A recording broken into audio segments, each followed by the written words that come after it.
یوم آزادی کے سلسلے میں میونسپل کمیٹی ملکوال میں پرچم کشائی کی تقریب منعقد کی گئی۔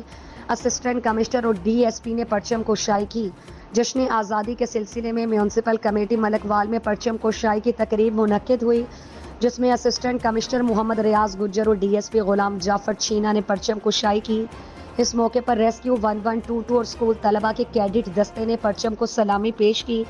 اس موقع پر chief officer Nabeel Riaz, deputy D O education Rao Muhammad Shafiq, assistant district prosecutor Safdar Shakir, assistant education officer Rizwan Afzal Gondal, Markazi Anjuman Tajiran کے general secretary Zahid Mahmood Bhervi, press club کے صدر شاہد محمود عاطف سمیت شہریوں کی بڑی تعداد نے شرکت کی۔ تقریب سے خطاب میں اسسٹنٹ کمشنر محمد ریاض گجر نے کہا کہ آج کا دن تجدید عہد کا دن ہے۔ قائد اعظم محمد علی جناح نے بر صغیر کے مسلمانوں کے لیے پاکستان بنایا اور اب ہماری ذمہ داری ہے کہ ہم اس کی تعمیر کریں۔ تقریب میں اسکولز کے بچوں نے ملی نغمے پیش کیے۔